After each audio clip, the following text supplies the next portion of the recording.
Hello everyone, welcome to Mayura English. இன்னைக்கு நம்ம spoken இங்கிலீஷோட ரொம்ப முக்கியமான ஒரு கன்ஃபியூஷனை கிளியர் பண்ண போகிறோம்.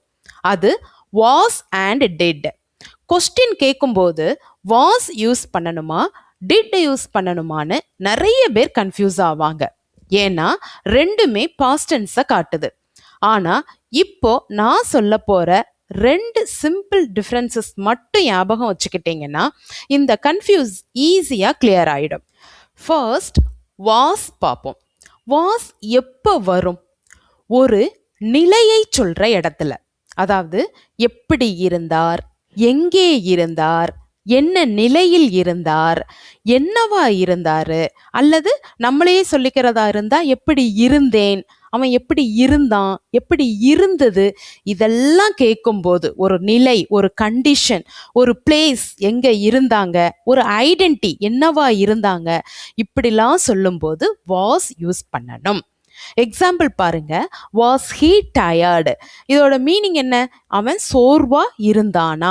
டயர்டுங்கிறது இங்க ஒரு கண்டிஷன், அவனோட நிலையை சொல்லுது. அவன் ரொம்ப டயர்டா இருந்தான்னு சொல்லுது. ஸோ வாஸ் யூஸ் பண்றோம். அதே மாதிரி வாஸ் சி அட் ஹோம். அவ வீட்டில் இருந்தாளா. இங்க அட் ஹோம்ங்கிறது என்னது? பிளேஸ். ஓகே, அந்த நிலை, அவ வீட்டில் இருந்தாங்கிற அந்த ஸ்டேட்டை சொல்றதுனால வாஸ் யூஸ் பண்றோம். Was she at home. Was he a teacher. அவர் ஒரு டீச்சரா இருந்தாரா அப்படின்னு கேட்கும்போது அது அவருடைய ஐடென்டிட்டியை குறிக்கிறது. அவர் என்னவா இருந்தாரு அப்படிங்கிற ஐடென்டிட்டி. அதனால இந்த இடத்துல வாஸ் யூஸ் பண்றோம். ஸோ வாஸ் எங்க யூஸ் பண்ணணும் அப்படின்னா இருந்தேன், இருந்தான், இருந்தது, அதாவது ஸ்டேட், கண்டிஷன், பிளேஸ், ஐடென்டி பற்றி சொல்லும்போது. எப்படி இருந்தாரு, எங்க இருந்தாரு, எந்த நிலையில இருந்தாரு, யாரு, என்னவா இருந்தாரு, இப்படி கேட்கும்போது என்ன செஞ்சுக்கலாம்? வாஸ் யூஸ் பண்ணிக்கலாம். Next one did. இப்போ டிட் எப்போ வரும்? ஒரு ஆக்ஷன் நடந்ததுன்னா, அதாவது செய்தானா அப்படின்னா அந்த இடத்துல ஒரு ஆக்ஷன், ஒரு வேலை நடந்துச்சான்னு கேட்கும்போது என்ன யூஸ் பண்றோம்னா டிட். Did he work. அவன் வேலை செஞ்சானா. இங்க ஒரு ஒர்க்குங்கிறது என்னது? ஒரு ஆக்ஷன். அதனால டிட் யூஸ் பண்றோம். Okay, did she call you. அவ உனக்கு ஃபோன் பண்ணாளா. காலுங்கிறது ஒரு ஆக்ஷன், அதனால டிட் யூஸ் பண்றோம். Did he go to school. ஸ்கூலுக்கு போறது அப்படிங்கிறது ஒரு ஆக்ஷன், கோங்கிறது. So did he go to school, did use பண்றோம். அப்ப டிட்னா என்ன செஞ்சாரு, அங்க ஒரு ஆக்ஷன் நடந்திருக்கணும். செய்தேன், என்ன செஞ்சோம் நம்ம, அந்த இடத்துல ஒரு ஆக்ஷன் நடந்ததுன்னா டிட் யூஸ் பண்ணோம். இப்போ ஒரு சூப்பர் கம்பேரிசன் பார்க்கலாம். Was he at home. அவன் வீட்டில் இருந்தானா அப்படின்னா அவன் இங்கே இருந்தானா அப்படிங்கிற ஒரு ஸ்டேட்டை பற்றி கேட்குறோம், ஒரு நிலையை பற்றி கேட்குறோம், அதனால அது was. Did he go home. அவன் வீட்டுக்கு போனானா. இந்த இடத்துல கோங்கிற ஒரு ஆக்ஷன், அதனால டிட்.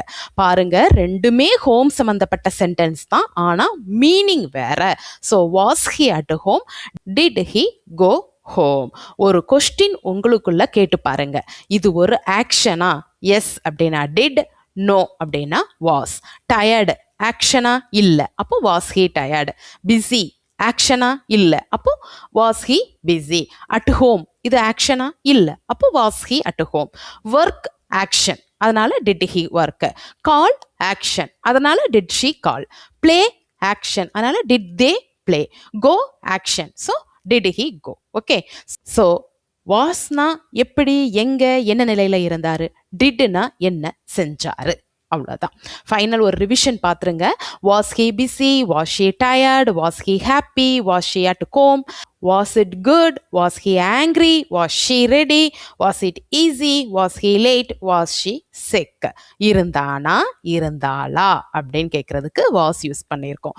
நெக்ஸ்ட் பாருங்க, did he call, did she come, did he go, did she eat, did he work, did she cook, did he help, did she study, did he win, did she call you. இதெல்லாம் செய்தானா, செய்தாளா அப்படின்னு வர்றதுனால did use பண்ணியிருக்கோம். இதான் was and didல இருக்கிற மிகப்பெரிய difference. இதை ஒரு 2 எக்ஸாம்பிள்ஸில் practice பண்ணிட்டீங்கன்னா was போடணுமா did போடணுமாங்கிற கன்ஃபியூஷன் இனிமே இருக்காது. If you found this video helpful, please like, share and subscribe to Mayura E English. I will see you in the next episode with something new and useful. Thank you.